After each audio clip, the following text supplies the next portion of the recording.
we're going to do the final broker battle. It's the revenue-based financing component. I know tons of you are here to see that. But in this one, I want you judges to kind of go at them, back and forth. Maybe not just like an interview of one and an interview of another, but maybe, to pit them against each other. You know what I mean? Make these brokers work for it a little bit.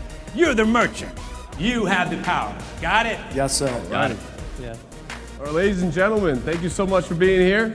We have two great gentlemen who are ready to compete, and I can't wait to see what these gentlemen have. Please give it up for Ryan Showe. And we also have Joe Sassy. Welcome, guys. To start off our scenario, we are going to be comparing you guys against each other. You told me a little bit about this offer already. I'm actually wondering, how soon can I get more money? So as far as obtaining more capital, we're looking at the 50% mark. What the lender wants to do is they want to build that payment history and that relationship with you. At the 50% mark, you're eligible for a renewal or refinance of the current position that you are working on right now. What that might look like, it's tough to say. Usually what the provider is going to do is they're going to give you a couple extra bucks, you're going to stretch out your term, make it a little bit longer, maybe even see a little bit cheaper in the price. But if I'm only 50% paid, how does that work? How do they treat the interest? How is this amortized? What it's built off of is your payment history.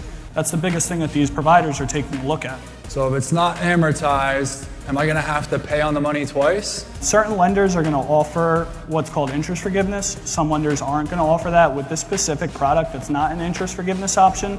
But what they're doing is they're stretching out your terms to keep the capital affordable for you. This way you can still get another cash injection and keep your payment relatively similar. So I'm looking over the contract. I've had both of your contracts. They're both very similar. I'm looking at page 8, and it discloses a 5% fee. Am I paying that out of pocket? Does that come out of the funding amount? Where's the fee going to? Or just a little bit further explanation on that. Yeah, great question. So really the fee comes directly out of the funded amount. So for the $100,000 contract that you have in front of you, you're going to net $95,000 to the account. Understood. Okay. Ryan, as far as the fee, does the fee go to like an underwriting what is the fee exactly for? Yeah, so the fee is something that the lender is going to charge. It's going to help cover their costs for facilitating the financing to you. So essentially, it's like anything in the financing industry. There's that loan origination fee. It's not something that's paid out directly to my company, but it is handled directly through the lender. Why should I necessarily go with you? The deal's similar, but... Yeah, so that's a great question. Thank you for bringing that up also. I mean, we've been in business for 17 years. We value that a lot of our competitors, I'd say, don't take so seriously is full transparency. A lot of the competitors on the market are going to tell you, sure, Frankie, let's get you whatever you need. I'm happy to do this, do that for you, without telling you the actual ramifications of what's going to happen to the original financing in place. So for me, I'm going to give you the full transparent outlook on what that original financing does for you. And if we were to look at taking an additional financing position early on, especially, what that'll do for you going forward.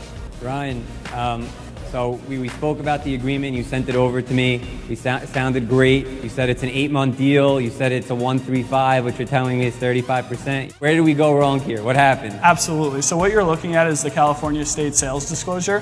What I want you to take a look at is the total payback compared to the cost, or my apologies, the amount that you're being funded.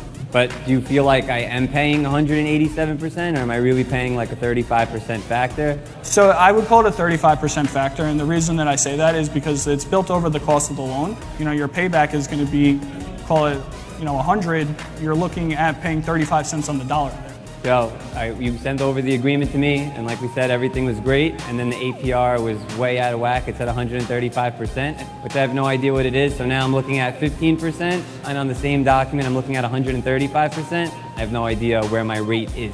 Yeah, of course. So, like I mentioned, it is a 35% simple interest rate over the life of the loan. As far as the specified percentage that's being mentioned there, that's the percentage of withhold of the debits coming out.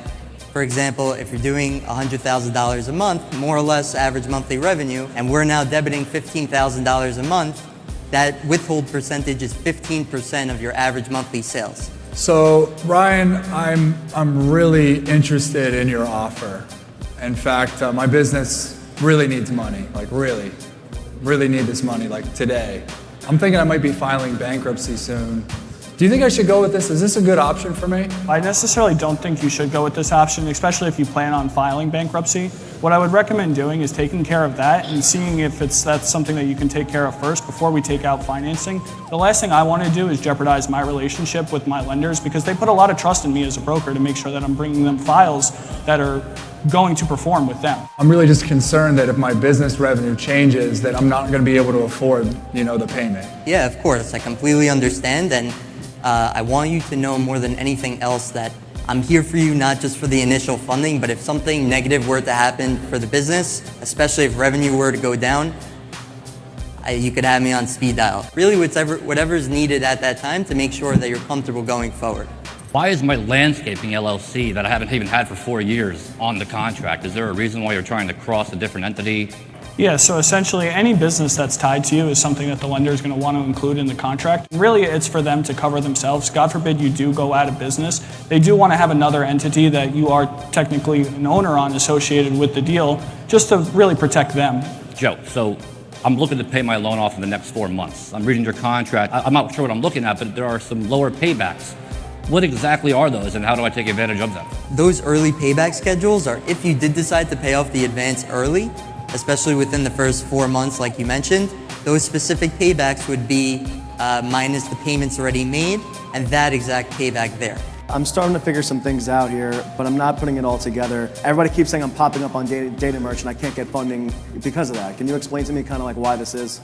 Yeah, so what data merch is, it's a system that the lenders are going to use to mark down a client that has negative payment history. There's a couple different scenarios that can actually end you up on data merch. Unfortunately, it's going to be tough to obtain financing when the business is currently on there. It's a hard situation to get around. But what it is for the lenders to communicate from themselves to avoid funding files that have performed negatively elsewhere.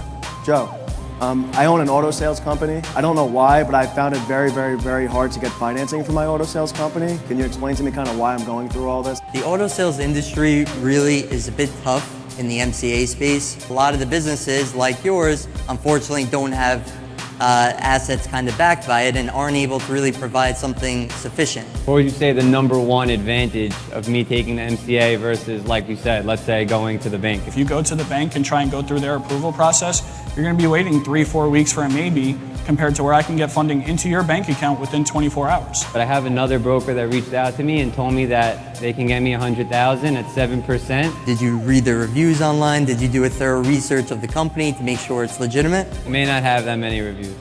Understood. Between me and you, that is not something that's attainable in our industry type. It could be a secured option. It could be a scam, to be honest with you. You could be in for a sketchy situation. So for me, I genuinely just want to make sure that it is a legit offer for you. And if it is, I'm the first one to tell you to take it. Thank you both. Thank you, gentlemen. The winner is Ryan. Boys! Oh! Oh! Oh! All right. Congratulations. A congratulations is in order to Ryan Showe. He just won the 2025 broker battle for revenue-based financing. Congratulations. How do you feel? I feel amazing. Thank you so much, Allison. What does this mean to you? So really, it's more than just a win for me. It's a win for me, and it's a win for my entire company. We have 50 people back home who are still working in the office, grinding their absolute hearts out right now, and that's really what I care more about, is being able to bring this home to them and celebrate with all of them. That's so nice. It's a team effort in winning. Absolutely. Everything we do is a team effort, from the top all the way down to the bottom. You know, we're a family. That's so nice to hear. It's not just business, it's family. Absolutely. I love every single one of my coworkers like they're my brothers and sisters, and I couldn't be more happy to get back and celebrate with them. Wow. What a heartfelt winning message that is. Absolutely. Absolutely. So how are you going to take this into the rest of the year? So hopefully I make a lot more than just this $3,000 for the rest of the year. But I'm super excited. I'm probably going to go ahead and use this to help pay for my wedding and me and my fiance. So that's it's a nice little payment there. So that's pretty cool. Well, an extra congratulations to you. Thank you so much. I appreciate it.